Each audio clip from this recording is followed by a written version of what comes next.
The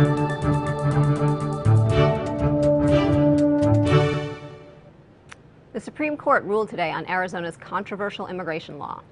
I'm Megan Lieberman for the New York Times, and I am joined now by David Leonhardt in Washington. So David, the court issued a mixed decision here. They struck down 3 provisions, they upheld 1. Briefly decode for me what the court said.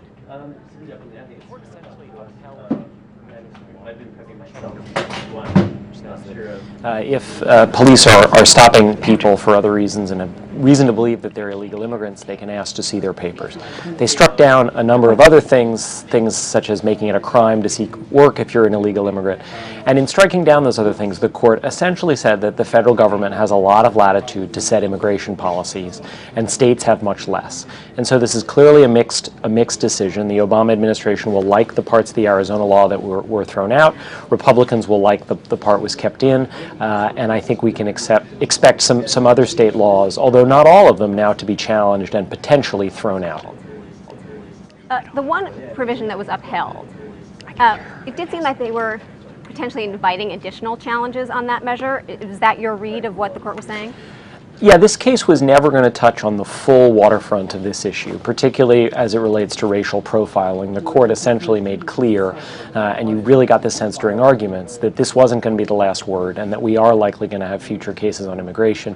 It's obviously an extremely fraught topic. People on both sides feel really strongly about it. I mean, one of the ways we saw that today was we saw Scalia from the bench vociferously criticizing the recent Obama administration's act to allow children who come here illegally to stay under certain circumstances. That's fairly unusual to have a sitting Supreme Court justice criticize a law, a government policy that's not even before the court. And that's just an example of really how high the passions are around this. And so certainly I think we can expect more immigration rulings from the high court in the years to come. Now, this was a 5-3 decision with Justice Kennedy and Justice Roberts joining the liberal justices. Elena Kagan recused herself from this decision. So it wasn't our typical 5-4 that we predict on either side. Is there anything that we can read into that? Well, I mean, what's interesting about that is that because Kagan recused herself, she had worked on this case when in the administration, Roberts was effectively the deciding vote once Kennedy went over to the 3 remaining liberals. And so sometimes people hypothesize that when Kennedy moves over to make it a 5-4 decision, Roberts goes with him to then make it not a 5-4 extremely tight decision. It also means Roberts has the potential to write the decision as a member of the majority. But in this case, by going with the majority, Roberts really decided the case. It otherwise would have been a draw. And so you're right, it's not every case before the court is one of these 5-4 decisions with Kennedy as the swing vote. It's more complicated than that. The court also struck down a Montana decision that had sort of ruled against conflicted with the Citizens United decision. What do we think the impact of that is likely to be? It'll be relatively small, less than the immigration case. It essentially upholds the status quo. It's the court basically saying we are not going to revisit the issues in Citizens United. That ruling still stands, and Montana, which tried to do its own workaround, the court said that it could not do so.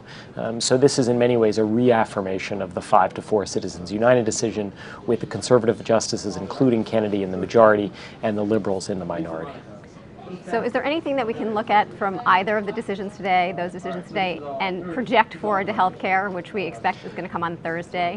Well, that is the big question. I mean, this immigration case is big, but health care is much bigger. It's the big one, yeah. It's the big one. I just don't think we know. I mean, you could look at this and you could see Kennedy and Roberts going with the liberals on much of the Arizona case, and you could imagine that we'll see that same coalition again. Or you could say, look, this is the way in which Roberts disappoints the conservatives this term. He's not going to do it again on health care.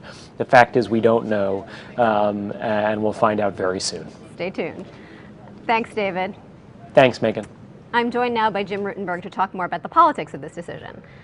So Jim, I'm sure we're going to hear more from the president on this later. This is a partial, at least, legal win for him. Politically, is it a win for him? With the caveat that, we never know how these really play out, and often what we think a minute after a decision or any major movement in the political world changed.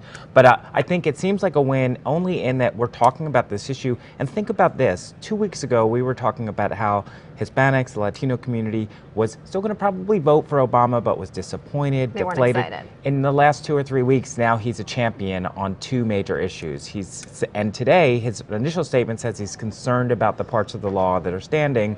So here's their champion, Obama. 2 weeks ago, not the case. Right.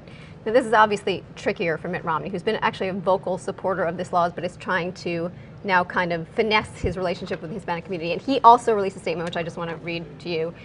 He said, today's decision underscores the need for a president who will lead on this critical issue and work in a bipartisan fashion to pursue a national immigration strategy. President Obama has failed to provide any leadership on immigration. Sounds a lot like what he said on Thursday when he was speaking to Hispanic elected officials, and probably not going to cover this issue for him, is it?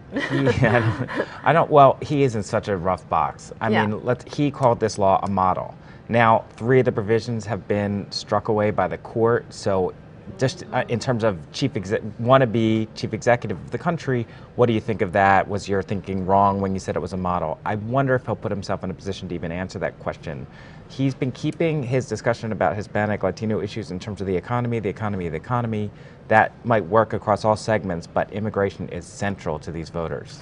Yeah, and he actually is not scheduled to have any sort of press appearances today, but he's actually going to Arizona later for a fundraiser, which is, they said, was unplanned to sort of coincide with the decision. But it does keep putting this pressure on him to keep addressing this issue, and it keeps it front and center, which is just not the issue he wants front and center. Right. Well, you know, so independent experts say, independent experts say. They say that Romney's going to need some 40% of the Hispanic vote to win, to beat Obama. I never know about those slicing and dicings of the electorate, whatever. But we do know that George Bush in 2004 won 44% of Latinos. The Republican Party was starting to make huge gains. McCain 4 years ago went down to kind of the low 30s. Romney's got to do better than McCain. Right. In the polling now, he's around 25 in most of the polls, and about 40% gap. And they do say, like, it's pretty much impossible for him to win if he doesn't get above where he is now. Right. And there's time. There's a lot of time. But this issue is so tricky. And it just shows you those primaries that are now distant memory really mattered. They really locked him in. No, he is in this box because he can't completely renounce what he did before, but he's got to try and finesse that relationship. And this keeps this issue alive because there's this one provision which is going to still be challenged again. And we're going to talk about it for 3 days until the healthcare decision. Exactly. So he's sort of stuck with this conversation. I also just wonder about the court itself with this, Jim. Is the fact that we're having these huge, monumental decisions on stuff that are big issues in the election going to make the court itself just a bigger factor in this election than it might otherwise be? Yeah, definitely, because we always talk about the court in presidential campaigns in terms of abortion, gun rights, you know, these kind of single issue voter issues.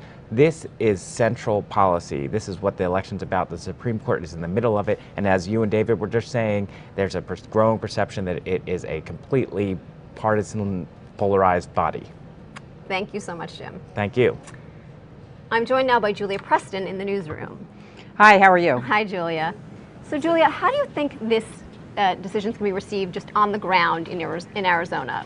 What's the political fallout there going to be? Well, I think even though the victory for Arizona is narrow in legal terms, it is the basis for a big claim of political victory by Governor Jan Brewer and her allies who passed the law in Arizona.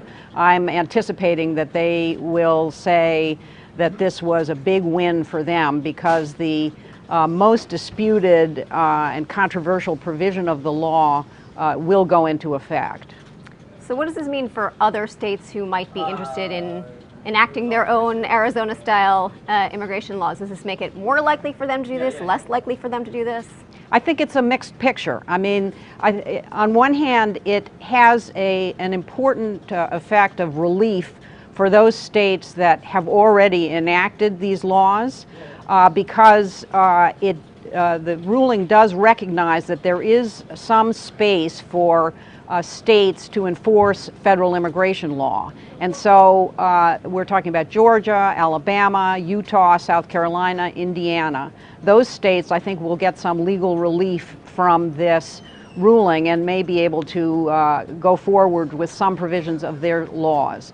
But I don't think this decision by the court today is going to encourage necessarily other states, because the three provisions that were struck down are really a ringing endorsement by the court of the federal province, the federal authority in immigration law.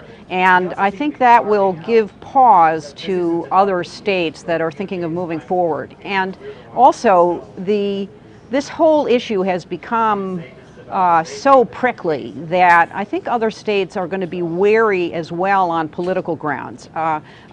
It's a victory today for Arizona in political terms, but in terms of its echo effect, I think it doesn't necessarily encourage other states to go down that very controversial and disputed role that Arizona took.